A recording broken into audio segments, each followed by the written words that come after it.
The following is a special presentation of ABC Sports. Gentlemen, start your engines.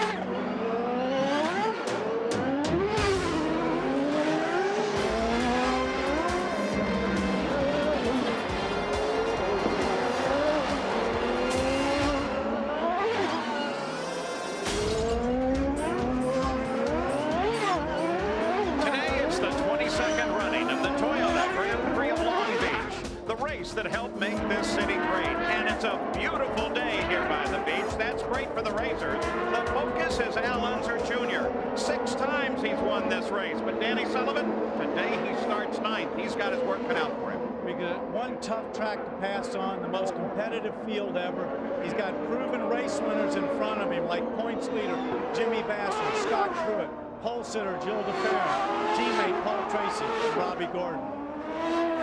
Already they are ready to go on the track. Here's the grid. Row 1 on the pole record. Jill DeFerrin, his second career pole comes with that new track record. Alex Zanardi alongside makes the second of the front row for the first time in his 4-race career. In row 2, that's Jimmy Vasser, the points leader, who has 2 wins already this season. And Paul Tracy, who won this race in 1993, his first career win. In the 3rd row, Scott Pruitt, who made his first start in an IndyCar here in 1988. And Parker Johnstone, who makes his best start ever on a road course. Row 4, Robbie Gordon, who finished 3rd here in 1994. And Greg Moore, who earned his first podium finish with a 3rd in Australia. In the 5th row, Al Unser Jr., his 6 Long Beach wins have all come within the last 8 years. And Christian Fittipaldi, who has 3 finishes in the top 6 this season. Row 6, Mauricio Guzman, who finished 4th in Australia for his best result this year. And Michael Andretti, who scored his first career win here at Long Beach in 1986. In row 7, Adrian Fernandez and Emerson Fittipaldi. The 8th row, Andre Ribeiro and Raul Boesel. Row 9, Ryan Herta and Pupo Moreno. In the 10th row, Teo Fabi replacing the injured Mark Blundell and Stefan Johansson. In row 11, Bobby Rahal and Richie Hearn. The 12th row, Jeff Brosnoff and Eddie Lawson. Row 13, Hiro Matsushita and Juan Fangio. And in row 14, Michel Jourdain and Dennis Vitolo making his first start since the 1995 race opener in Miami. Here are the cars as they circle around the track. Let's take a look at the circuit here. Well, as you can see, it's pretty long straightaways on both sides, but the 2 passing areas are going into turn 1 and going into turn 6. The trouble areas are 3 and 7. That was a little bit of a sucker area. You think you can get by the car, but there's not enough room in there with a quick guy to pass. There's the Toyota pace car leading them down. Here are the engines and the tires in this race. These combinations so absolutely critical at every race, but especially here where you move from asphalt to concrete, back and forth. Here's a new camera view for you. That's right over the head of Michael Andretti, looking right down in the cockpit. Maybe we'll even get a little extra intelligence on what's happening on that dashboard with the help of Danny Sullivan. Now, as they come off here, they should go into their rows of 2. The starter, Jim Swinpal, taking a good look as the front row lines up, coming off. DeFerrin, the bright yellow car. Here we go. It's Prix. Zanardi chases him in. Vasser right behind him. Paul Tracy drops into 4th place. Here's that key first corner. Paul Tracy moves to the inside. Picks up 3rd from Vasser. Through the 2nd turn. And now to another critical area of the course as they begin to swing back over towards Seaside. Right yellow car is DeFerrin. There he is, leading from the pole. The red car just behind, that's Alex Zanardi. And then the white and red colors of Paul Tracy down Seaside for the first time, in through turn 6. That's another key passing area, as Danny just told you. And as they head for the exceedingly tight hairpin, boy, Zanardi darts back and forth, getting into that corner. He did. He was trying to carry some speed around there, got on the brakes. He was also trying to protect his position in case somebody tried to move around him right there. But all in all,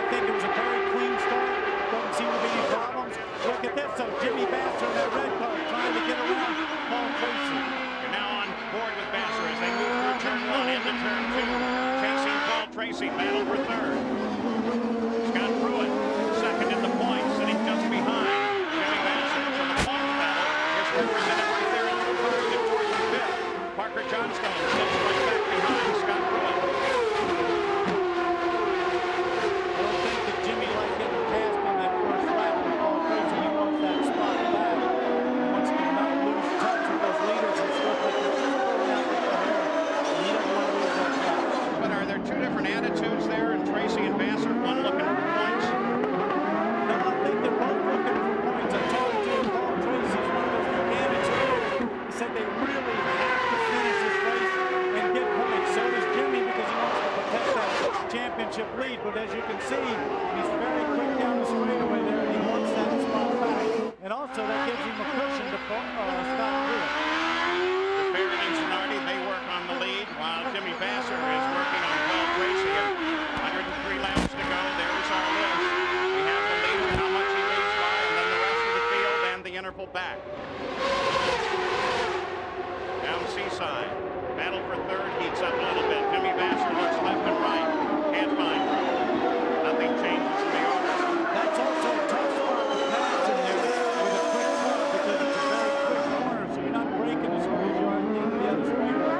I think what Jimmy's got in mind is right here. He wants to come out of that airpin very close by Paul Tracy so he can draft him down the straightaway and use that Honda power to get by. See right there, Paul's leaning a little bit to the inside to protect his spot. Oh, and they touch! And they look at him. Oh, that was unbelievable. I couldn't believe Paul moved over. Boy, he's really protecting his line this early in the race. That's with a guy who wants to get some points. That's pretty tough. They might have damaged their cars. Here it is again. Look at this. So come over. So he turns Jimmy's car in there, but that's just the steering. Both wheels turn. Hopefully they didn't do anything. It'd be a pity to lose those guys early on. That's going to be the real question for the Gymnastics team and the coaches here, whether or not there's any problem with that right front. Because how much do you have to knock it off before it matters? You don't have to knock it off the line. Looking at the suspension up there, you see anything? I don't see much like the suspension right off that. Everything looks to be straight, but it only has to be out by a couple of thousandths of an inch.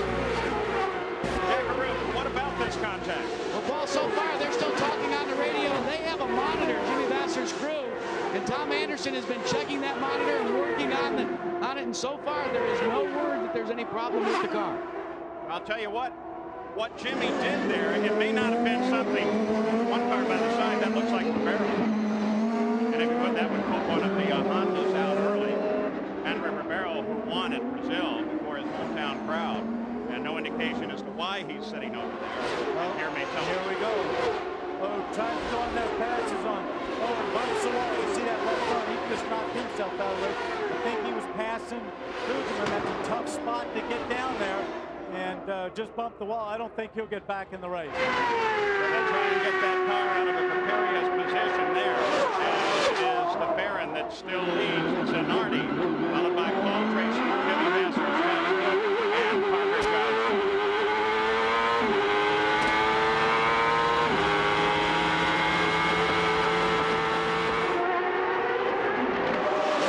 We're back at the Toyota Grand Prix of Long Beach. Nothing has changed in the order. The only significant move that occurred in the early laps as they get Andre Ribeiro's car out of the harm's way there in turn 1 is that Greg Moore, who started in 8th, actually fell back 3 positions in the early laps and dropped to 11th. I'd imagine that they had something to do with it. Bad start, a couple guys, jumping at the start, he just got poor off the line. We're watching the 2 leaders here. These guys are pulling away. Down the pits, Gary. Well, Andre Ribeiro, of course, Paul, worked his magic in Rio when he got the win down there. But we just talked with Dan Halliday, who was on the radio with Andre. He said, typical one-week situation. It was a braking scenario, made the little mistake, got the contact.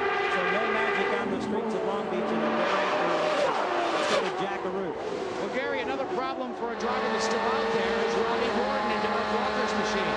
They not only cannot hear on the pit road the transmissions from Robbie Gordon, but here's a twist. Robbie Gordon cannot hear their transmissions either. So they are running totally blind. No ears at all. for that team, Paul. On board now with Parker Johnstone, who is now beginning to make his move and jump forward, trying to get up to that field.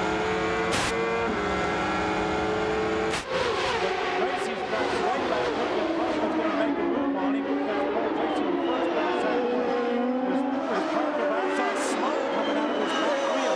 And Tracy was that glimpse of smoke that you saw, and here is what it was. Oh, he locked it up completely. He got in too deep and spun. His head spun around. Oh, and the smoke we saw coming off the tires was him running away again, doing a burnout, getting back into the field. I wasn't sure. I thought at first that just might be somebody under heavy braking, and that Parker had actually made a good move. It's less Parker and more the bad move of Paul Tracy. Now the Parker's hanging right in there. He's still right behind him, and Paul's not going away. I'm not so sure that Paul may not have knocked a little bit of his car out of a line there when he had that contact with Jimmy Bassett. And that's really the story that has existed here so very long, as Gilda Barron now begins to encounter slower traffic on the circuit at a very tight corner. In fact, the tightest on the circuit is that final hairpin leading the front straightaway. Things happen so quick. There are walls all the way. It's really a concrete canyon most of the way here. You make any mistake at all, you're either going to touch somebody or touch a wall. Let's go down to Jack now. Well, let's update you on Paul Tracy. Now, that slight spin from Tracy was not related, not related to the accident or the altercation that he had with Jimmy Vasser. But he has reported to Chuck Sprague on the radio that he thinks there might be a slight problem in the suspension. He says so far the car's a little off. He can still drive. Gary? Jack on here on Nazi Shore. He's very unhappy and disappointed. Walking back into the paddock area. We just got a quick word with him. He is an early retiree. He said he wouldn't generate enough power to run a four-wheel race. Great disappointment after his 10th place finish 2 weeks ago in the streets at Surfers Paradise. Yeah, report is electrical problems on that car. Well, and in fact, we were standing right by his car while they were playing the national anthem, and they were changing the ECM connections. There was the electrical lock box on the car, and the guy said he could have a problem with it all day. That problem manifests itself into the first car out with the mechanic who first out was really Andrew Rivero while he got it up against the wall in turn 1. There is Greg Moore as he makes his move now on Christian Fittipaldi in the bright red car. It's a battle for 9th place. Lester Jr. is right in front, in 8th. That's such a tough spot. Paul says they're both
that battle between Greg Moore and Al Unser Jr. when we went away, and shortly thereafter, this happened. Yeah, Greg had a good run coming down that straightaway. He was obviously quicker out of those corners. Made a good, clean pass on a little out. And Greg's really hooked up right now. Don't forget, he was the fastest in the morning warm-up. I think he got a bad start, drop back, but I think he was And that pass put Greg Moore in eighth place right behind this driver, the red, white, and blue car, out Robbie Gordon. Gordon runs alone on the circuit. And he's got some distance to try to catch up to his next target, who is Parker Johnstone. Looking back at the blue and white car of Greg Moore, well, Al Unser Jr. has not decided to give up this battle. He's going to stay right there at it. Christian Fittipaldi is close on the heels of Little Al.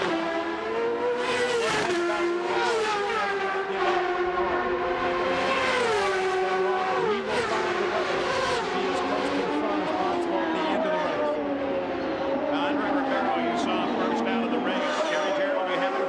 He's made his way back here to talk to Andre, what was the situation? What happened? Well, I made a mistake at the end of the straight. I didn't brake too late and locked the wheels, and I finished on the wall. It was a light touch, but enough to finish the race.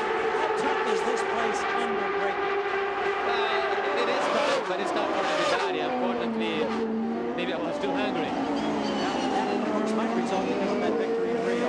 Short night for Andre as we check in with Jack. Well, Gary, right now the window of opportunity is open on pit road between now and lap 30, and the caution should come out. Watch for everybody to pit. If not, look for it to be around lap 30 or 31. And one of the men that will make a major change is Al Unser Jr. Looking for another victory here on the beach. Well, he's going to change the rear Hickerville. That's the report we've got from Team Penske. And the strategy to play with the pit stops are so important. Well, that's true. Penske's one of the best. They're always trying to tune that car, hang in there, be on the leader lap or close to the leader, and be there at the end with a car that's the strongest it's been all day long. Well, Roger, one of the best. I don't want to be around when you see him next.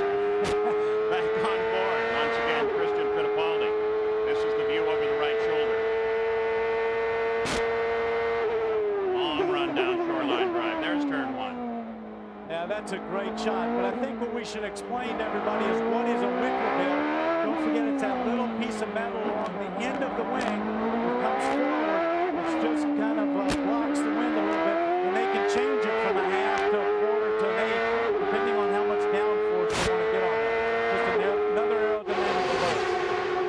Christian Fittipaldi working his way down into six, and unfortunately, we're going to have to give credit to Bobby Unser with the help of the attorney for inventing that wicker bill to help give additional downforce. Mauricio Gruselman with Emerson Fittipaldi lined up just behind him. This would be 13th. Talked to Emerson earlier. He said that his car was very good on the front tanks. He thought he could beat some people, but he said the same thing. It's going to be really tough because the field reports 18 cars within a second. It was about as competitive as we've ever had a race so long. You get a glimpse there of Ronald Moiselle as well as we go on board with Bobby Rahal. Gilda Barrett is still the leader after 21 laps. We'll be back. Well, no change in the front of the order. Gilda Barrett is running well ahead now. Alex Zanardi, then Vassar's got what you see the intervals down the right side of the screen there. The real battle seems to be developing back in the field. They all modeled up behind second place Robbie Gordon just a short while ago. Tonight on ABC, Bob Saget hosts an hour of homemade laughs on America's Funniest Home Videos, followed by Lewis and Clark. And then Melrose Place's Marcia Cross stars in the emotionally charged story of a woman's fight to have her child. The world premiere of All She Ever Wanted, tonight on ABC. Michel Jourdain, a problem there on the left rear as he comes into the pits. That's the other thing we'll like to hear. A brush with the wall, anything. Anything. I'm not sure what happened there, but he shredded that tire. More than likely, of course, that happened just after the pits. If it's that torn up, he had to go all the way around, running on that tire. Of course, depending on how fast you're going, how fast you tear it up. Michel, the nephew of Bernard Jourdain, who used to race in this series. This is his first run in a car IndyCar. Let's go to Jackaroo. Well, let's show you exactly what a wicker bill is on the rear wing. See this black lip? edge of the wing. Now, how do you change it with the bill? Really simple. Lift up the flap, slide it out, slide the new one back in during the pit stop, and you can change dramatically the handling characteristics. Gary? The stories at speed in this race this weekend is tired about it. We heard so much about the success this season of Firestone, and now Goodyear has a countering salvo here in Longview.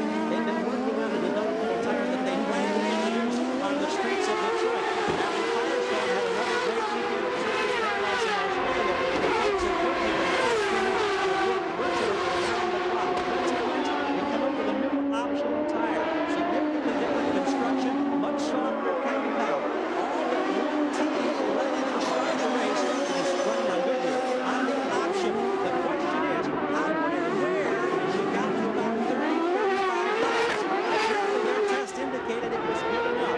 They've been running fast. Gymnastics is on a set of these.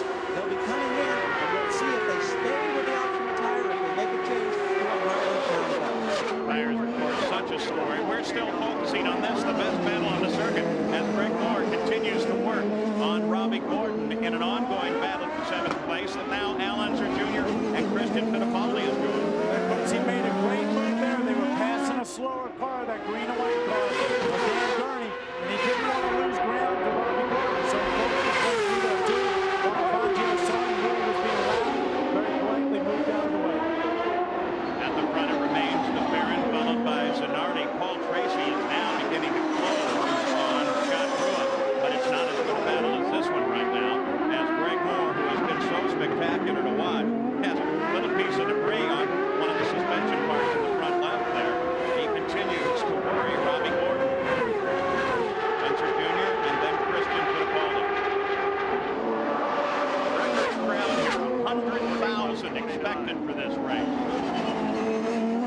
Back in the field now, Bobby Rahal runs back in 20th place with Stefan Johansson just ahead. And I talked with Bobby, and he said one of the things they did not take the new Goodyear this weekend. They didn't feel that tire. The car was handling good enough. It didn't work on the new tire, so they stuck with the old one.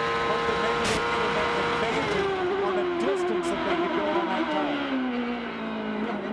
Scammer, of course, mounted on the nose of Bobby Rahal's car. There's one over his right shoulder. Of course, Bobby's always been one of the quickest around here. He's a very good driver. He's obviously struggled all weekend long. Started way back. You can see how much his hands are moving around in there. He's bouncing over. He's not having a happy day in that car. His teammate Brian Herta is 5 positions up ahead of him, running in 16th place. See Johansson there, and then just ahead of Johansson is Teo Fabi. He's replacing Mark Lundell, still has a broken foot in his crash at Rio. Along that tire front that you were talking about, of the top 10 qualifiers, half of them were Goodyear's and half of them were Firestone. They felt the Goodyear tire was a big step, but it still has a little ways to go to catch that Firestone. Of course, in a race, so we're never going to be totally happy with the tire. We're always going to be complaining to get something better. Coming forward now to 11th place, Michael Andretti. And Mr. Rook, you've been keeping track of him. Well, as you look on board Michael Andretti, one of the major problems that Michael has had is severe understeer of the car, which is the drop of the green flag. And what his crew has told him is, stay out there, we will make an adjustment during a pit stop. But Danny Sullivan, when you've got understeer in a concrete canyon like this, you just can't use the typical Andretti pedal-to-the-metal style. No, and I think you can actually see him moving his hand into a different position. See how high it is on the steering wheel there, his right hand? He's not having a comfortable time. Right in the middle of that steering wheel, you just see that little right, come on, right there, just right in the middle. That's where he hits the maximum RPM, and he has to shift. That's his warning, so he doesn't have to look down at the top. This is a great shot there. If you're holding there for a second, you'll be able to see him in his head. But see how far he had to move that hand up? I don't know who that was. Very nice.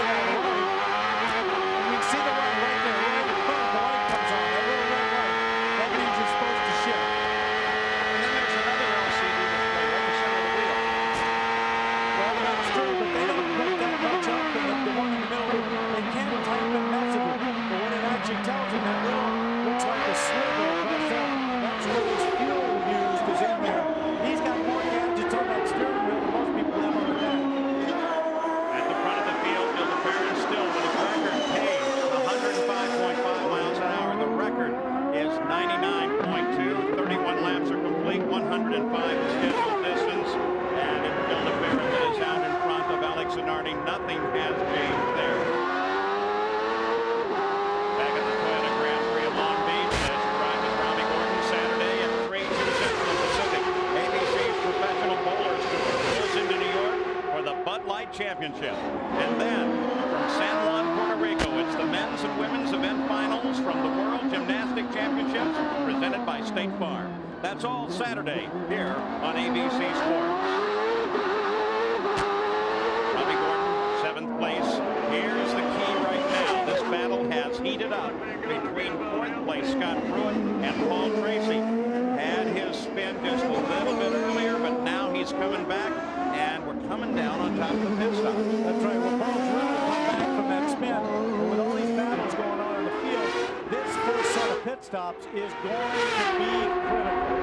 Whoever gets a little gap on the other guy, this is going to be paramount. Now, something else we've learned is they've dropped the speed limit in the pits from 80 miles an hour to 60. Now, what most people do is just adjust their computer and they have a switch that makes it slows the engine down when it gets to 60 miles an hour. Plus, if you turn it on, like Lanzarote in Australia, you forgot to hit the switch. I don't think we'll have a lot of that today.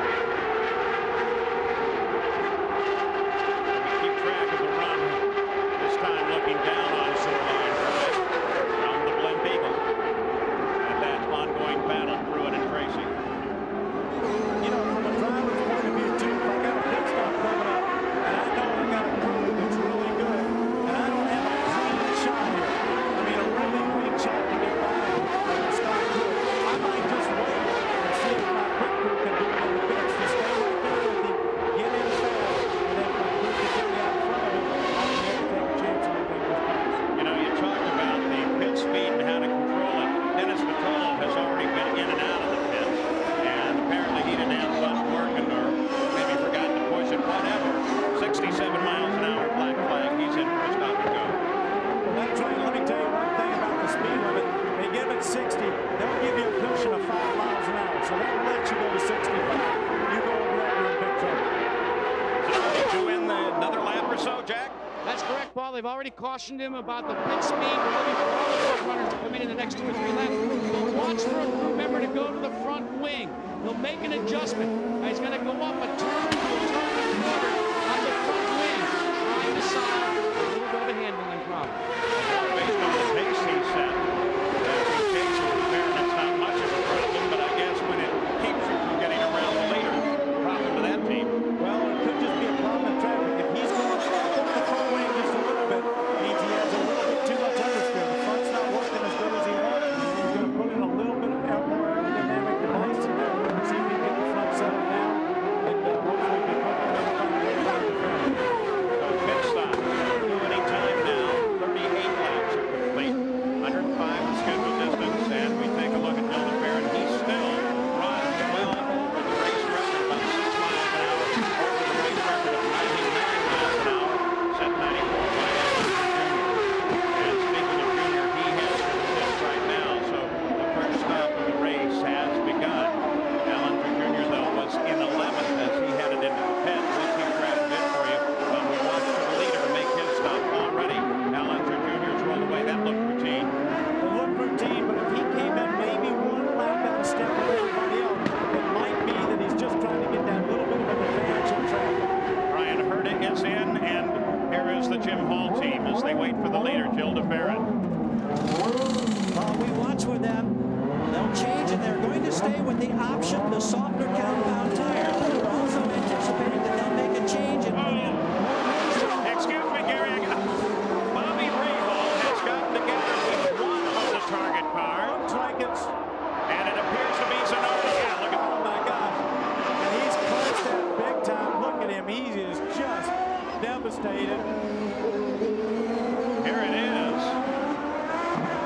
Rahal just cut across the front of him. Is that the way you read it? I read it that way. I don't think Bobby ever saw it. But to be fair, Zanardi, I don't And we think got a was... problem in the pits. Robbie Gordon, apparently they've got a fire in that car. He's saying, no, let it go. All right.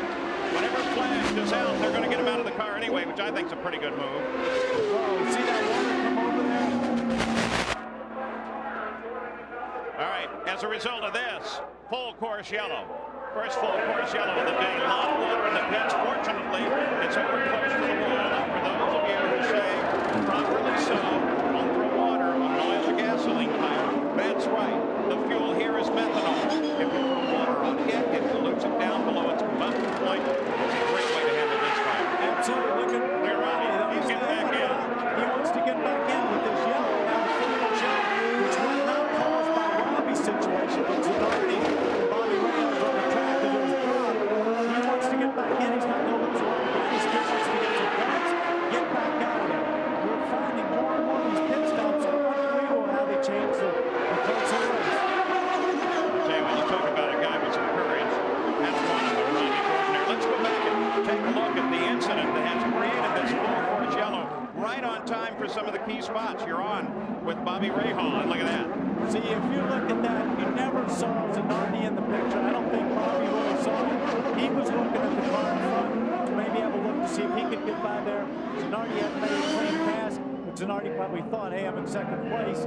They got to let me through. It's a slower car. You know, one of the things the designers have been talking about is you look at that car, and he stalls it. Let's go to Jack. Well, Paul, we're down here in Robbie Gordon's pit. His father, Bob Gordon, is here. Bob, you were here when it happened. Tell us exactly what transpired. I don't know really what happened. I don't know if the thing was still stuck in as Rob took away, but I know it caught on fire, and we tried to get him out as quick as we could, but there was a little fire. They're still trying to refire the engine. Let's try to show you what we say. We say he starts to pull away. When he says the thing that was still stuck in, it's here at the end of the fuel hose. There's a connection. There's a connector right there, and you can see it's been covered with water. The red part, the little silver piece has to engage. And they say it stayed stuck in, and when you began to pull away, that's what opened up the fuel nozzle and caused the methanol to get covered all over the hot car, and it ignited. Well, thank goodness, Robbie Gordon is obviously okay. Now, one thing the designers, here's the onboard situation, and we'll get to that, Danny. Looks like a routine stop, takes his little drink of water, revving the engine to keep it running, changing tires. Everything's okay. Now, don't forget the guy's fueling right now. You can just see his arm there. Stalls the car, and they're going in, but all of a sudden, somebody's throwing water. They've got a fire going someplace. Maybe he pulled away a hair too early. I don't know. In safety, they have to get him out. So he's going, no, I'm okay. I'm okay. But they want him out of the car in case the fire gets any worse. See, the hose is stuck. Yeah, they're struggling with it. Oh, I see what the problem is. He's just moved forward, probably tweaked it. He's got it jammed in the side there. They can't get it out, and it's just spilling out enough fuel. And, of course, the engine is right behind that, goes down onto the exhaust to some hot and ignites. If you can see on the side of the car there, they built up the sides of the cockpit where Robbie's name is this year. Going back to the accident with Rahal, some of the guys, especially the people who work on the mirrors, say that they may have to work on how the mirrors are in the future because of that little blockage. You can't actually see out alongside the car like you used to be. That's right, but right in front of his name, you can see how it's cut down there, and they've got to improve the mirrors probably. All right, you see the order. We're under full course caution.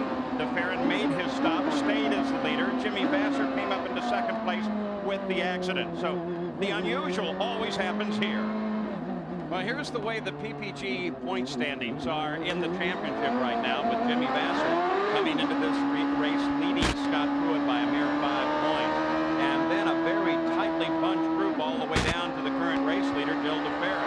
So the points fight very definitely on here. And as we've seen so many times, guys have been well behind at the midpoint of the season and still come back to a championship. There's our Toyota pace car. By the way, the pace lap, we didn't get a chance to mention it, was driven by football great Walter Payton.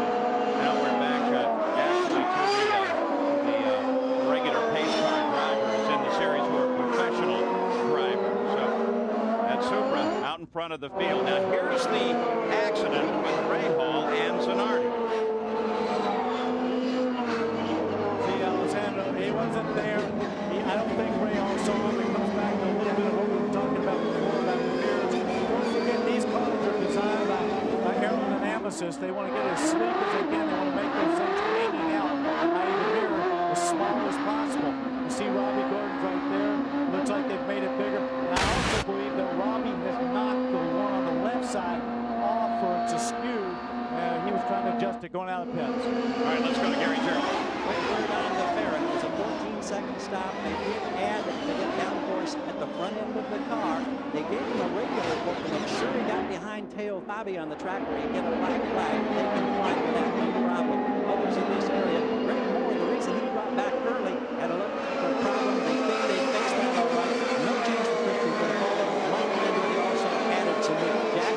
16-second for Vassar. A wing adjustment for Scott Pruitt. And Danny Sullivan, you're correct. They're going to bring Robbie Gordon. The next stop, they'll change that left side mirror. As they come back, the green flag, the first full course yellow of the day. It is actually, of course, the Baron that is the leader of the race, but he is back in the order. Cars in front of him are laps down. Parker Johnstone had a great stop, of course, aided somewhat by the yellow flag.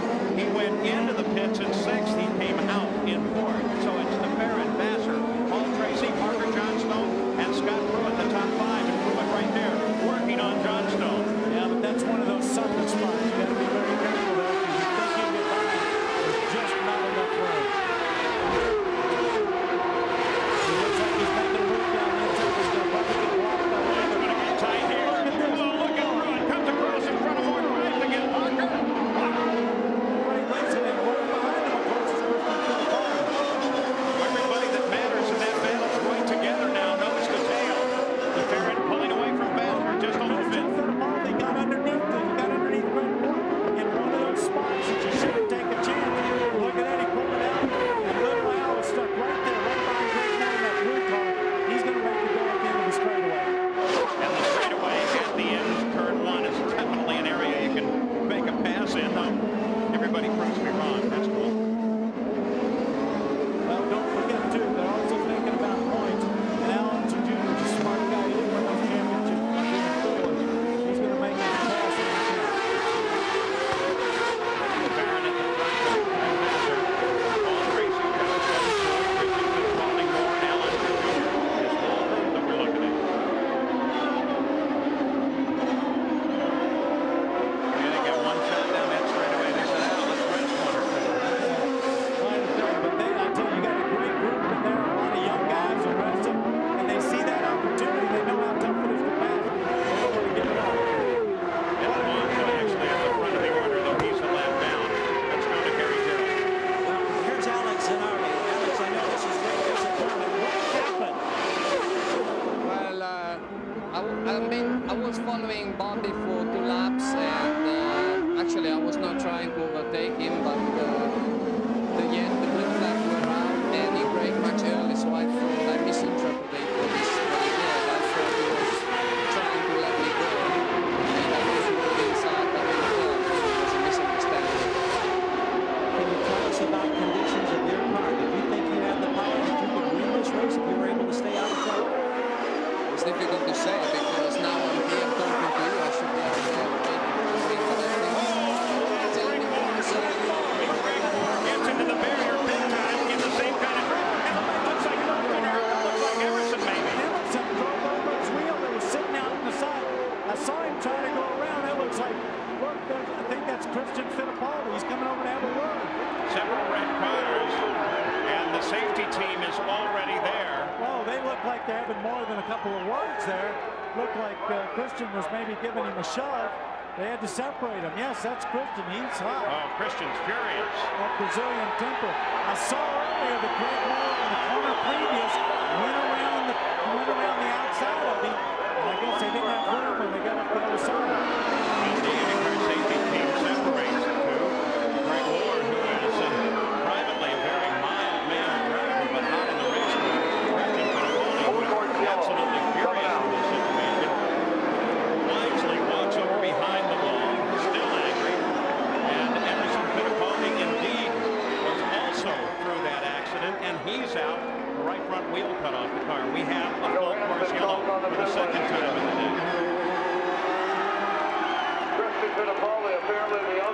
One very angry guy. Let's go out and take a look at this.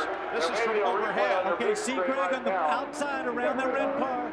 Gets around the outside. They come back. And, it looks like, I thought Christian kind of cut in on him a little bit there. Now watch, let's see. And they tangled. Now his wheel's out there. hits the wall there, and I think you'll see a wheel come off. Yeah, there it was.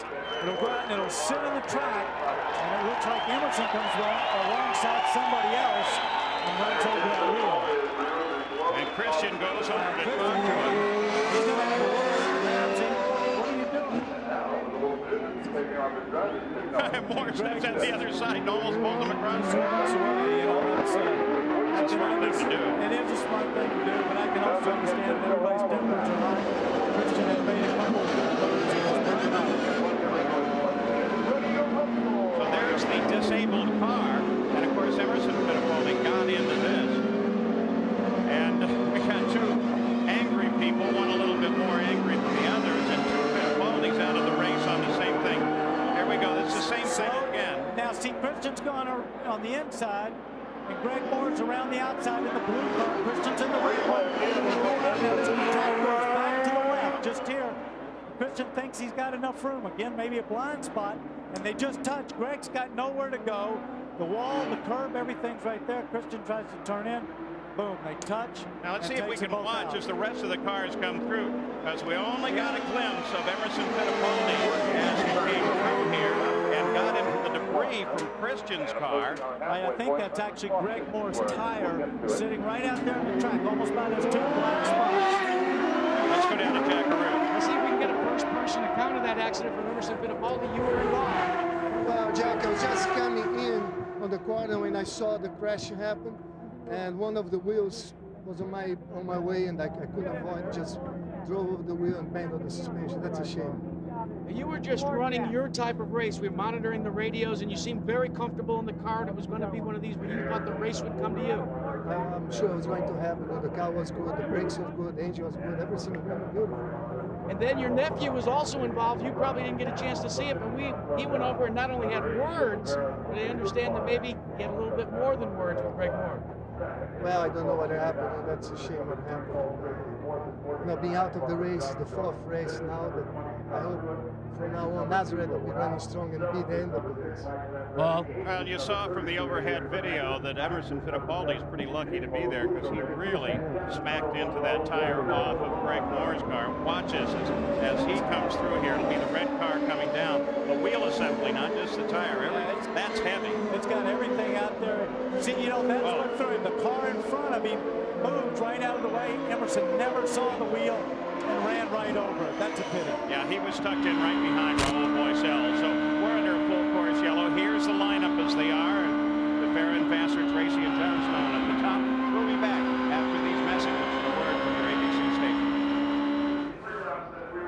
You know, this week we got a good view of what will be the California Speedway. Not far from here, Roger Penske. There is Bill France Jr. They were all part of it. That's what the site used to be, and here is what it will be by next year. One magnificent racetrack.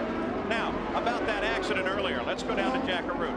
Let's check in with Greg Moore. Greg, give us your version of what happened out there.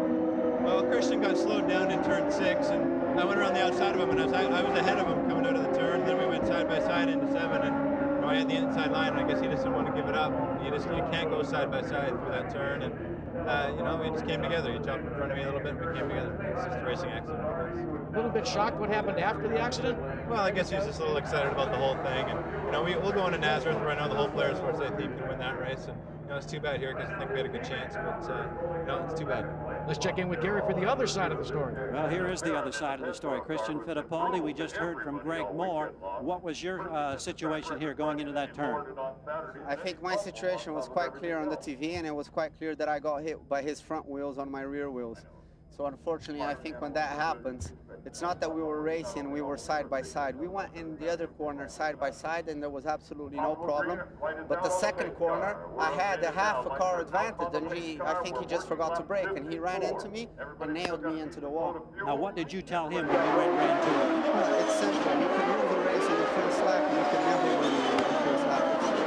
An hour and 15 minutes to go, and lots of races going to happen, and I think he was a little bit too much revved up. And we already hear that there's a $5,000 fine going for Christian Fittipaldi, a preliminary ruling. Billy Camphausen just told the team. Christian Fittipaldi and Greg Moore, both reasonable explanations. For yourself, as we go back to green flag racing, you noticed on the front of the parents' car, as they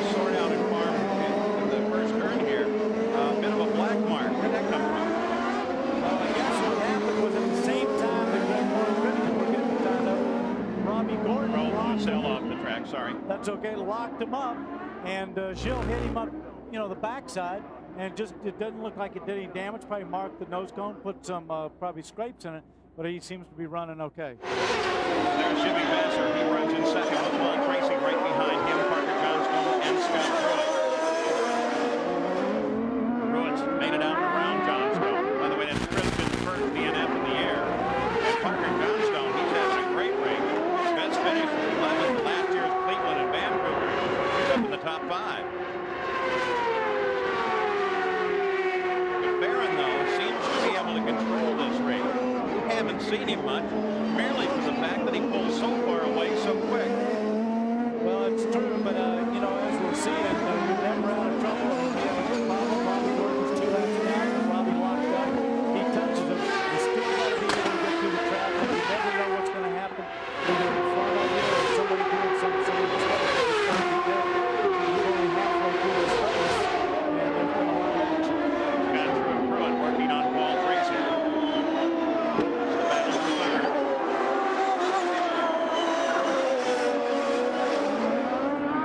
Jimmy Vassar's got a right guy because when the pressure starts going to the backside of Paul, Jimmy gets a little bit of break, and Paul's got to concentrate a little bit on the guy behind him as well. As we keep track of this fight, an announcement made here this weekend. Carl Haas has worked to deal with Swift to manufacture an IndyCar for the season upcoming, and that'll mean we have an American chassis to join Dan Gurney's Eagle chassis in the series. You know, isn't that incredible? How many years have we all known Carl Haas to be the world record? Anything to do with roll was Carl Haas. Everybody who knew Carl Haas was going back to him. And now we're on a Swift. Which is a large part of not wholly owned by Hero. Let's go to Michael Andretti. He's back in 7th place. Here he comes. Behind Al Unser Jr., now behind Eddie Lawson. On board with Michael Lawson just ahead. Lawson, by the way, is joining a group of drivers who are heading out tomorrow to the aircraft carrier Carl Denson, who spent a couple of days watching guys in the Navy, guys and gals in the Navy, make that mistake, as they launch and recover aircraft off of Carl Denson. Something like that.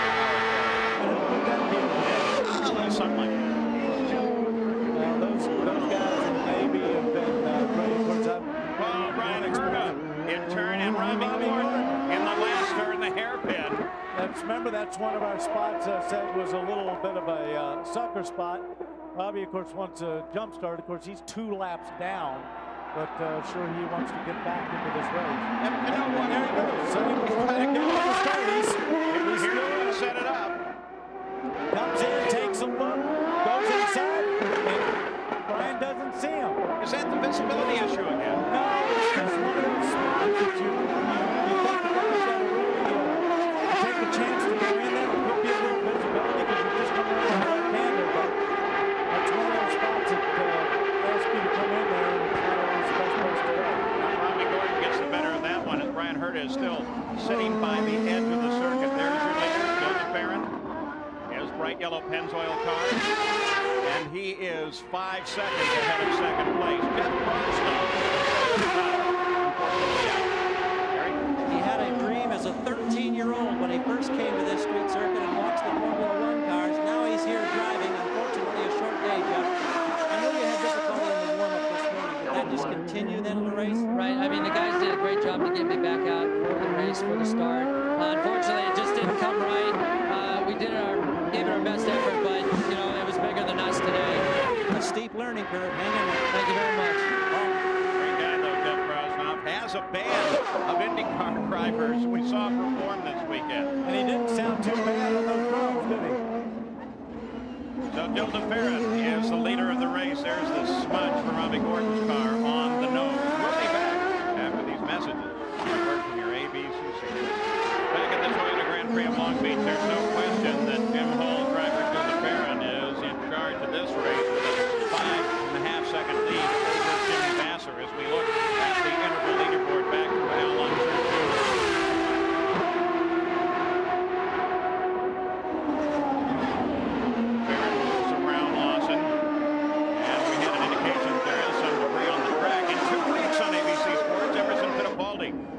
Defend defend his title on the track at Nazareth. We'll join these drivers in Pennsylvania for the Bosch Spark Plug Grand Prix. The race begins at 2 Eastern, 1 Central Pacific, April 28th, right here on ABC Sports. We talked about the debris. Looks like it came off of Michaels. Yeah, that looks like Michaels' wing. Yeah. They must have run up underneath him. It looks like on the left side. You can see that piece torn up. He obviously got up underneath him, but he must not think it's too bad. Look at that wing flapping on the left side. That's it, that thing flapping up and down right in the front of the car. Element is bound to that. What do the officials think of that one? If they think it's dangerous, they'll black flag. But also, he's got that up a little bit more understood there. Not as much downforce on the front, so he's going to have to turn the wheels more. They might be running around right until he gets to the pits. Time to get ready to change something. Now, we've seen Alan Jr. with one wing back to left front, all the way up in the air, almost vertical. You go on to win the race. Maybe it doesn't matter. Let's take a look so we can see what happened to Michael to damage that. Oh, we got this great overhead. He looks like he's going in. Oh! You know, see, he wasn't completely by him. Tail Bobby just went in there. Just cut that wing right to pieces. Was he trying to get Taylor's attention, or was he waiting at the pit when he went by? I don't know, because it looked like it was past where the pit was. He could have been taking a tear off. That's the little plastic piece that goes over your visor in case you get oil and you tear it off. That's why it's called a tear off. It tear off and it just goes away. And we haven't seen it from that angle, so it's the first time we've seen a driver do that. Down through the gears, there's Fabi. And you're going to see Teo. See, he just comes in because Michael's not there. He's not in his viewpoint. He just shreds that front wing. And I'm looking out of the window here from the booth, and I can see that Michael's guys are kind of standing around waiting in case he wants to come in. Let's go to the pits and Gary. Quick report on Raul Boisel just left the pits back on circuit for the Brahma Sports team. We talked about brakes and how they can be a problem. Well, he obviously had braking problem, and you understand now he's off the circuit. They were bleeding the brakes. They fired the engine and sent him back out. But obviously things not going well for Raul, whose best finish this year was 7th down in South America. Yeah, just take a look real quick on his left tail, his right front. You can see the blisters on there. He's probably locking it up. And because this is the way she might have a brake problem. Jimmy Vassar, the points leader, as we've got a well tail Bobby as a result of that confrontation as he doesn't lift back. Exactly. When he shredded that, it obviously tore up his tire. Now he's got a long way to go. He's just past the second, third turn. He's got a long way to go with that tire as far off as it is right now. And he's going to be lucky to get it back with great suspension. Mateo Fabi has to work his way back to the pit and be very careful to hope that that rubber doesn't bounce around and rip the rest of the car up. He was running 10th before he got into this situation. Taking a look backwards from Parker Johnstone's on-board camera, that's Al Unser Jr. chasing him. Nothing's changed at the front. It's Barron still in the lead. But we've got a couple of cars with some interesting problems. We'll start with Jack LaRue. Let's start with Scott Pruitt, who's running in the top 5. They reported a header problem. It seems the header is broken on the front Cosworth engine. And they'll try to make some hasty repairs. They've lifted the bonnet, and this will definitely take Scott Pruitt out of contention. And they're going to make the changes now on the electronics portion of it. They're going to try and restart the motor. Well, so some hard work, some very dangerous work because of the header temperature. Those gloves help, but not all that much. And of course, he was up in the top 5. So what that means now is McFerrin is still the leader, followed by Vassar. But Tracy is 3rd, Parker Johnstone is 4th, and Al Unser Jr. is 5th. Let's look at one other thing. Oh, there's Robbie Gordon. He looks like he's locked him up against Skinny. He's having a wild day, isn't he? I'll tell you what, he's been everywhere. Of course, it's a desperate drive when you go 2 laps down. That's right. He's trying to make something from nothing. He's trying to get him to push him back. The car doesn't look bad. The nose still seems to be intact, but he's trying to get him to push him back. All right, let's get an update on Scott Pruitt, Jack. Well, you can hear Scott Pruitt in the background. He tried to put the car in gear, and he stalled it. But they are going to restart it and send Scott Pruitt back out. There goes the auxiliary, the electrical starter. The only way you can start these engines. You don't want to push it real hard. A quarter of a mile and tire your team out. Rules don't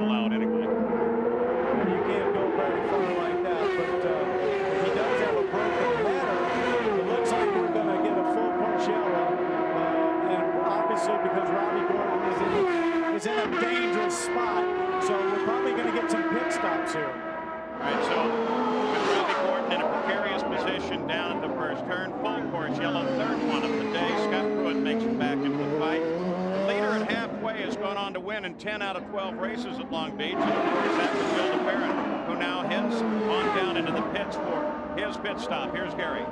Well, the first stop was executed in 14 seconds, and there was drama that forced us to leave that stop. Everything looks great for Jim Hall's team.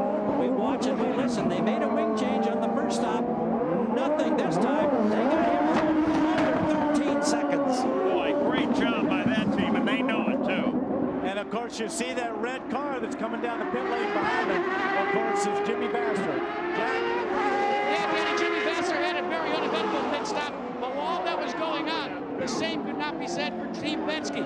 Paul Tracy came in, stalled the car, refired it, lit the tires up, and actually hit a tire that hit Richard Buck's crewman on Al Unser Jr.'s car. Under the full course yellow, Bill DeBaron is the leader. Still some debris to clean up in one. We'll be back after these messages and a word from our ABC station. Well, Robbie Gordon has made it back into the pits after he had a situation that brought out a full course yellow, and here it is, Danny. You're going to see him coming down into turn 6, critical braking area, in there deep. Whoa, he's locked him up. He couldn't make it around. Boom, but as we saw him in the pits, he didn't damage the nose. Look, he's going back out. He lost probably another lap. A record-breaking weekend here as we look down and we go back to green flag racing. Dale DeFerrin leads it. Paul Tracy has managed to move up into second place. Vasser third. Johnstone fourth. Al Unser Jr. fifth. And a very typical race here. So much happening. Much of it all at the same time. Robbie Gordon brings out the full course yellow, backs out of the tire barriers and gets it back going. On board, third place, Jimmy Vasser. Chief Ganassi is actually lobbying with Billy Camphausen down here with the card officials about that pass. Let's see. You're saying the pass was under the yellow. Well, Jim, we saw it on television. I don't know. And that's it, guys. They're watching TV here now to decide what they should do. Also, conversations go on between car owner Chip Ganassi. There's one of the IndyCar safety vehicles out on the circuit, so yellow in this area as Jimmy Vasser stays in pursuit. I'm not sure what they were out after. I didn't see the yellow flag, and then I saw that car, and Jimmy's in quite slow, and he went ahead and passed it, so I don't believe there was a yellow in that car. I can't really tell you from this angle what's going on. And once again, in a very short interval, DeFerrin is able to be 4 seconds ahead of Paul Tracy. But Paul Tracy, there he is, has got a real serious problem. The argument apparently was because they're going to bring Tracy in under the black flag for passing Jimmy Vasser under the yellow. They must have been in a critical position there, and obviously very critical. They don't make that call right. Paul Tracy should see the black flag as he comes down this time. And then he'll have 3 laps under the rules to answer that flag. Well, I tell you, as a race car driver, and I've been showing that black flag on occasion, especially when you launch your way back up the second spot, having spun the car. That's the last thing you want to see. It's the most frustrating thing. When you're walking in the car going, I'm not going to stop, I'm not going to stop. Unfortunately, most people, they stop scoring you if you don't believe it. What do you figure the conversation is on the two-way radio right now between this car and the pit? Chip Ganassi was having that conversation with Billy Campbell. I'd imagine Roger Penske and Chuck Sprague's having one. Let's go to Jack Arute. You want to know what the composure is of Paul Tracy right now as he comes to the stop and go? On the radio, they kept saying, don't worry about it. Be cool. The stop is completed.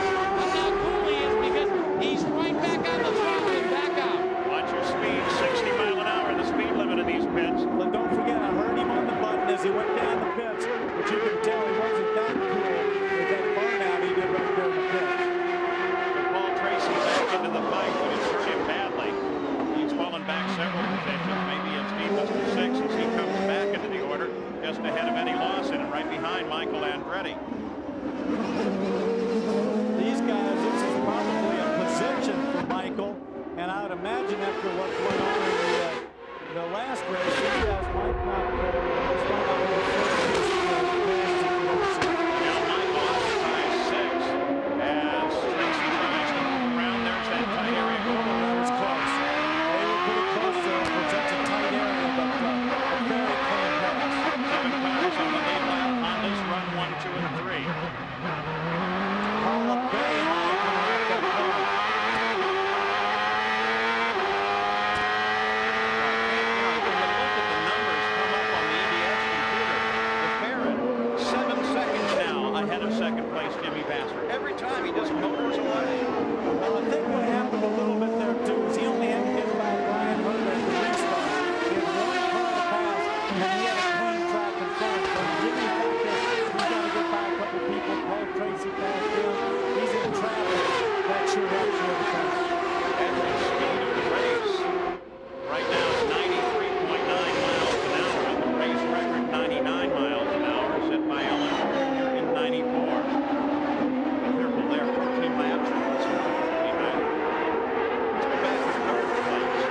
Johnstone.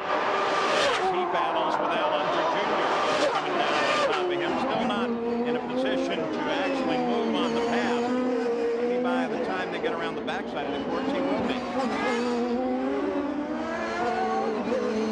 think just to explain to the folks at home that -4, -5 we're seeing on the screen, those are laps that they're behind.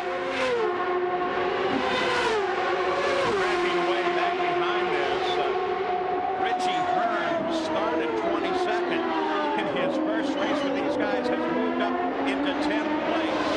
And there is Adrian Fernandez. And that green and red and white color right there.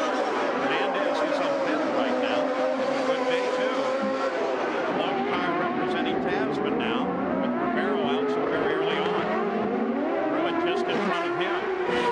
Where Scott's way down after that pit stop. I don't think he's going to get much opposition there to Adrian. I think what that's going to do to the point standings, right down to 11th place, a lap behind the leader. 2 laps behind the leader. And so that's going to take him away from the top of the points fight. On a weekend that I think they felt pretty good about how they were running. Well, I think they felt very good, but once again, the mechanical, the broken header and something electrical, you can hope for the best, but that's not going to happen. And of course, if this punch back keeps going like this, it's going to shuffle around quite a bit right now. LeFerrin, of course, Goodyear tires there in this ongoing tire war, Goodyear and Firestone. And Goodyear made a big change in tires. Looks like it's paying off. That's right. I talked to the guys at Goodyear, and they said not only did they change just the compound, they also changed the construction. It's something they worked on. They didn't want to bring it out, as we said earlier, this soon, but they needed to because Firestone was clearly in favor. Jimmy Vassar, the points leader, in a catch-up mode on DeFerrin now, as he is just the absolute commander of the run here. That bright yellow Jim Hall car. This seems to be unbeatable, and it's been that way since they took it out of the truck at the start of the weekend. So Gil DeFerrin now 6.8 seconds ahead of second place Jimmy Vassar, followed by Parker Johnstone, then Alan Jr. rides in fourth place, then Adrian Fernandez, Paul Tracy, Michael Andretti, and Upo Moreno. Now DeFerrin's having fun here. How about some fun with his family at Disneyland earlier in the week? It's not far from the track here, and a lot of the guys head over to it. It's a little visit from Minnie Mouse. Remember the baby in Winter Circle at the end of last year? We're back at the Toyota Grand Prix of Long Beach as we take a look at the interval now. Gil DeFerrin sits there at the top of the order. And we'll look at Paul Tracy as he and Fernandez have been battling back and forth. Next Sunday at Prix Eastern, 2 Central here on ABC Sports. Michelle Kwan and Todd Eldridge team up to challenge their fellow countrymen in the Hershey's Kisses Figure Skating Challenge. And then Billie Jean King, Steffi Graf, and Shauna Rubin talk candidly about the past, present, and future of women's professional tennis when Nike presents A Passion to Play. That's next Sunday here on ABC Sports. Well, Michael Andretti, remember he had that bad wing. Gary Gerald, what have they done about that? Well, they did nothing to the wing. It was a 10.5-second stop. They had a problem with the left front wheel or tire going down, so it necessitated a third stop, and that's not good, of course. It was normally a 2-stop race. Hunt is back on the track now. And running in 7th place, Michael Andretti still staying out there. He probably had a little problem from the debris that came off of that wing. He picked something up and it was a rough front. Got a little problem in that puncture. The tire probably had to change the tire. We have just crossed the 88th lap, 105 the scheduled distance, 166.95 miles. Gil DeFerrin is the leader, followed by Vassar, Johnstone, Alan Jr., Paul Tracy, and Adrian Fernandez are on board the final. Look at this. Here's the leader of the race. Now we're looking for Jimmy Vassar's red and yellow car. There it is. Looking for third place now. Parker Johnstone. There he is. And then Unser Jr. And then Paul Tracy. Way back. Don't forget, Paul had that stop and go, and he's really been moving up to the field. He's got the bit between his teeth. What he wants right now is another full push yellow to get up with the bunch, because he can't make that ground up all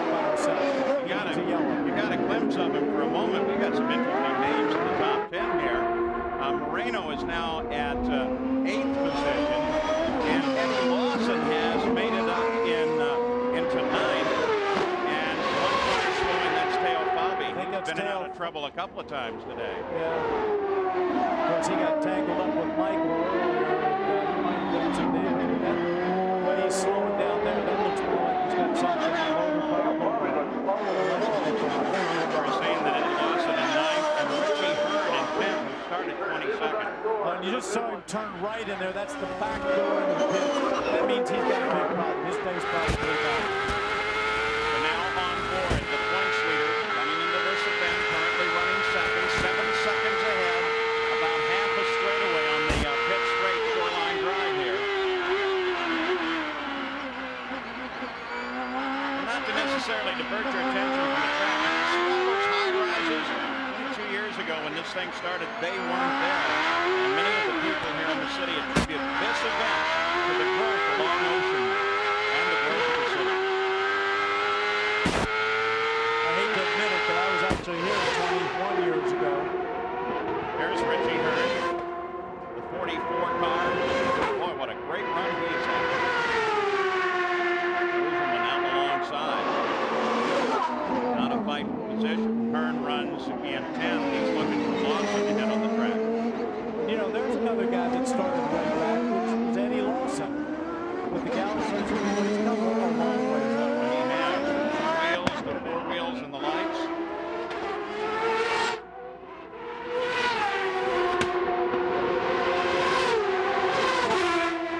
Look at him. Everybody watching television down there. Brian Lyles gives you away, one of the engineers. Now, boy, do you feel self-conscious now, guys? And Christian Fittipaldi, of course, he's out of the race. Hey, Christian, come on, little smile. Little smile. Not a chance he's going to do it. I think it's going to take a while to put a smile back on his face. When you get knocked out of the race, you're not real happy, especially when it was going as well as it was going. And maybe he's just thinking, what Paul and Danny are saying about me now. Could have been that audio there.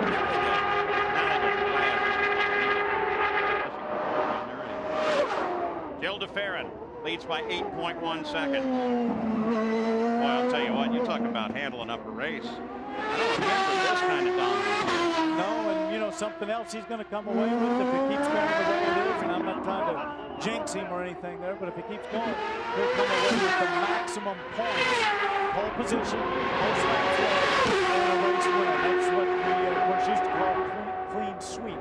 Exactly. And it's very profitable as well. It is. And let me tell you something, having won a championship, those pole positions and those most laps led, those 1 points, the more of those you get really make a difference at the end of the season. And all the guys that tend to run back in the field act like that doesn't matter that much. But I've never talked to a champion like yourself and said, well, I've got to get that 1 point. Those 1 points really add up. That's right. And the year I did it, I had 9 or 10 poles. That's 10 points. That means you got to finish, what is that, 5th or something to get those 10 points? Or 32 points at the end of the season. That's right. More than a race. Let's go to Jack. Well, let's ask a former driver his impressions of this Long Beach road course. Yes, this is Anthony Edwards, one of the stars of the hit RER. You drove here to saw the race. What are your impressions of the Long Beach course? Actually, I'm about ready to suit up in case Paul wants me to take over for him. I had a blast here last year. It was a lot of fun. What are your impressions of motorsports as a discipline? Because I know acting is difficult. For me, in the same way that on a film where you've got a big crew of people working together to actualize the writer's idea, the director's idea, I'm so impressed with racing the same way. There's incredible teamwork going on, and these people that are just so good at what they do. That's what I love watching. Danny, we got another fan. I tell you what, you may think of him as from ER. For me, he's always going to be Goose and Top Gun. he was great Top Gun. On board Bobby Rahal, Ryan Hurta just ahead, teammates, and it is a fight for 13th place. Well, how do you deal with this? You stay out in front of your boss as far away as you can. So he didn't get close enough to make an attempt to pass it. That's the Jack car with Moreno just behind these guys. On the right, and then Adrian Fernandez.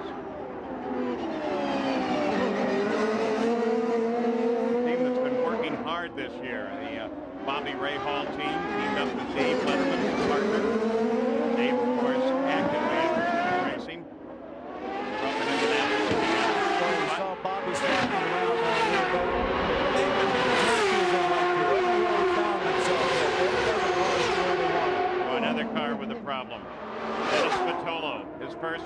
a brand new sponsor, and one that he hoped to see all of 97 with. He stayed in there. And Robbie Gordon, who's been in and out of trouble the entire day, as he still struggles his way around the track.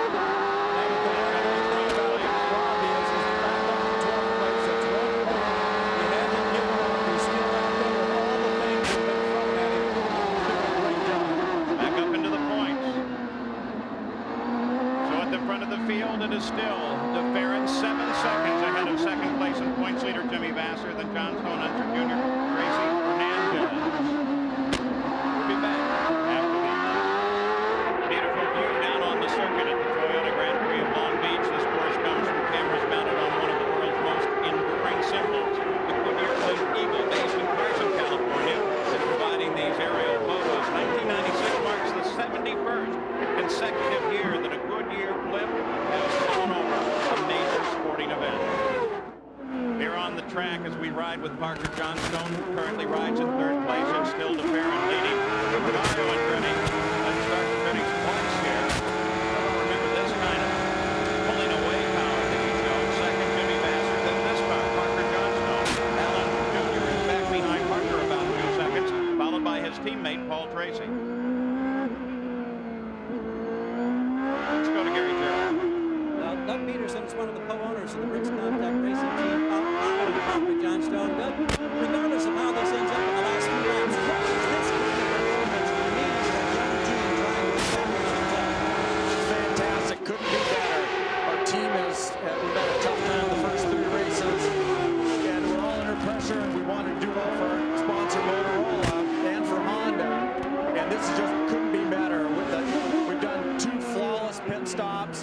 Parker's driven a flawless race, and all we can ask is to finish third is just beyond our hopes. Well, we hope to see you on the podium in a few minutes. Congratulations, you're prematurely. Thank you very much. And the leader, Gil DeFerrin, has just passed over the 100 lap mark. 105 laps will be with you right to the finish of the run. I always get nervous when an owner or somebody talks like that. You always like to see the jinx.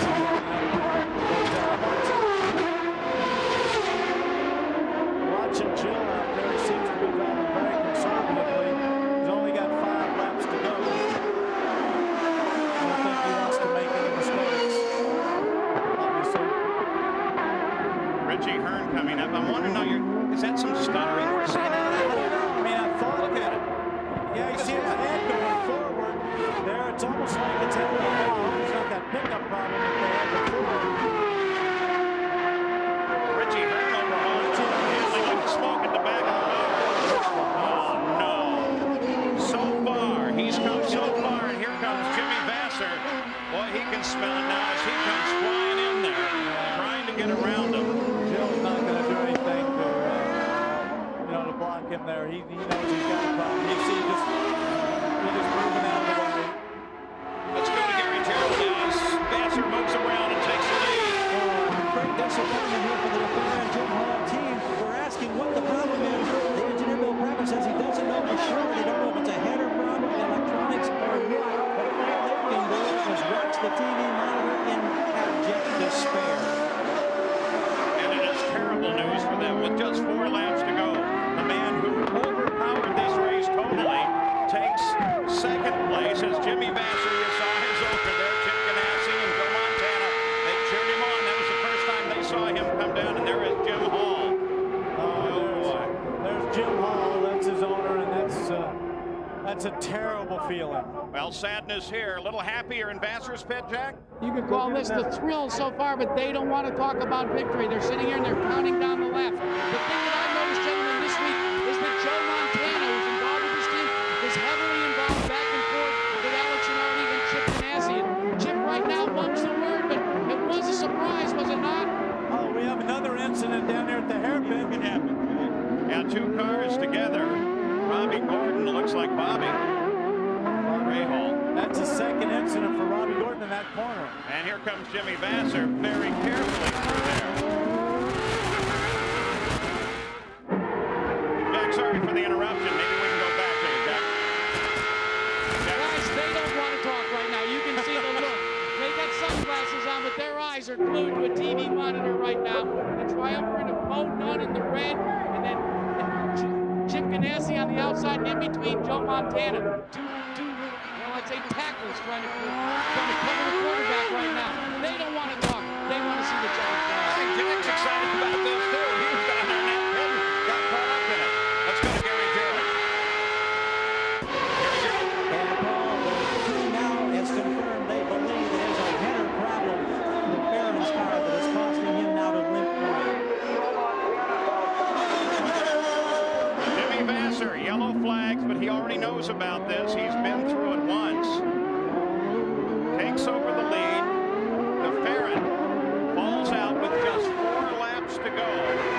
And Jimmy Vasser will see the white flag as he comes flying down Shoreline Drive. 3 races in a 4-race season. Is this guy and this team powerful? Jimmy Vasser through turn 1, 2, 3. Johnstone sits back 3.5 seconds. Yeah, but Jimmy's going to drive very conservatively as he has all day. He's not really been in the picture. He's always stayed right there, second or third. He's going to get those points. But look at that. Look at there's Parker. Parker's charging in there. And of course, don't forget, he's got Alex Jr. right there behind him. So he can't afford to make a mistake. And he can't be too conservative. Final turn for Jimmy Vasser, car 12, Chip Ganassi's target car, and he takes the checkered flag, the win. 4 in a row for Firestone. Parker Johnstone comes home in second. Hunter Jr. stays in there in third, followed by Tracy, and DeFerrin is able to manage out with a 5th place finish.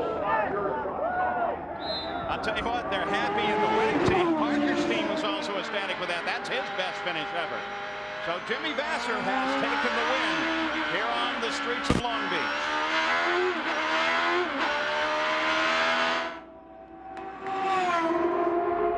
Only he's got to be happy. You get handed to you like that, when something goes wrong and you've just been hanging in there the whole day. That's a really nice gift, and I really feel for Joe DeFerrin and all the guys at the Jim Hall Pinto. They did everything right. Maybe you're the guy that did that after all. Final turn now as he completes his victory lap. He'll turn into the pits, and we're going to stay right with him until he gets around. Little wind up showmanship there. Showmanship, a little burnout.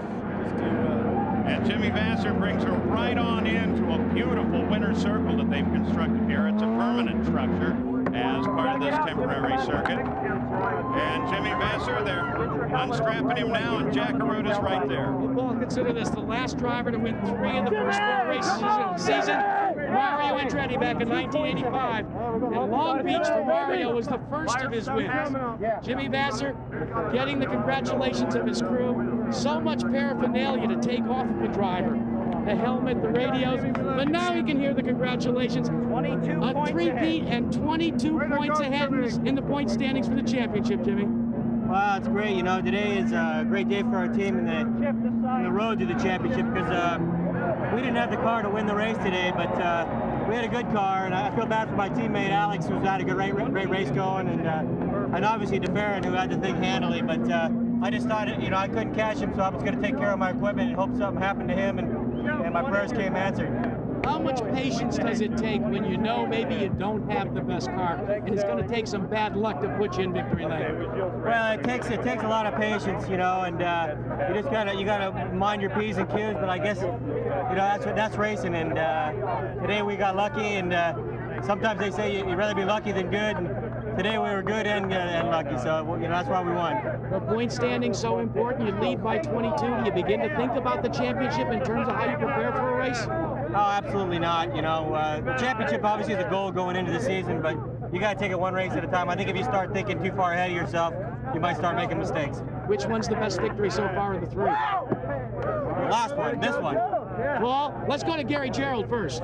Jack, normally you see the greatest display of emotion with the winner. Jimmy Vasser is now an all-time hand. I guarantee you, Parker Johnstone is the happiest guy in Long Beach. I think for the first time in my career, I'm speechless. I can't believe that. This small team has done fantastic things. I thank God for this day and all these guys at Comtech Motorola. Honda and Firestone. It's tremendous. Thanks, guys. Back in the early 1980s, the late 70s, he and his now wife Sharon came to Long Beach. They had a dream, and now you can see the emotion of this moment. Doug Peterson in the embrace. The tears come from Parker Johnstone. Parker, tell us about what it's been like to live this dream, because you came here with Sharon more than 15 years ago. Looking forward to a day when you might be able to enjoy this moment. Well, like any fan, we came down here because this was the mecca of motor racing with Formula One. Then when it became Al's place, which wasn't lost on me when he was behind me all those laps, to finally get a chance to drive here is just a fulfillment of a lifelong dream from coming from a working class family, having the support of all these guys through the thick and thin of the last few years, and to finally get here. I mean, there's some very specific people I need to thank, like Tom Elliott at Honda, all the guys at Firestone, Harry Bricks, Doug Peterson, Don Erb. Holy moly, for us, this is enormous. This guy's gonna float for a while. Enjoy it. Thanks, fans. Jack? All right, Parker. Well, Jill DeFerrin, what can be said? The emotions. Sam, this kind of thing happened. When did you have an indication? We heard you misfiring coming down the front straightaway. Just a handful of laps to go. It was all of a sudden. I mean, it was just a sudden. It was a sudden problem in the engine. There was no indication at all. Everything was running smoothly. It's just a shame, but I guess this kind of thing happened. Well, you can tell he's emotionally distraught, and the toughest part is Brazilian TV is here, and now he has to explain it to his countrymen. Paul? Oh, terrible day for DeFerrin, who almost had it done. Al Unser Jr. also with a super finish, but not king of the beach, Gary. Well, the man who has ruled the streets so many years, a gallant job to end up here on the podium after starting back there in 9th position. How tough was this day for you? Well, it was a pretty tough day. You know, the Marlboro car ran great. I started with a little bit too much downforce, and I took the downforce out of it, and ended up almost going right off the first couple times under braking, but I adjusted my bias and got my braking down good, and so, you know, it just went from there. Thank you, Al. Paul? I'd like to... All right, and Parker Johnstone shows that victory is not always defined by first place. Well, Jimmy Vasser unofficially takes the win, followed by Johnstone, Unser Jr., Paul Tracy. Jill DeFerrin manages a 5th. Don't forget, in 2 weeks here on ABC Sports, it's Emerson Fittipaldi. He'll try to defend his title on the track at Nazareth in the Bosch Spark Plug Grand Prix. Make sure you're there for that. Well, did I tell you that Long Beach was a happening? No question about it. That's Parker Johnstone's first podium, Paul Tracy's first finish of the year, and Adrian Fernandez and Moreno's best finish of the year as they now take their victory ride around the track here. And Scott Pruitt, well, he's 23 points behind Jimmy Vasser. So we'll see you in 2 weeks for the Bosch Spark Plug Grand Prix. So long from Long Beach. Look at this. Parker Johnstone, a former cheerleader.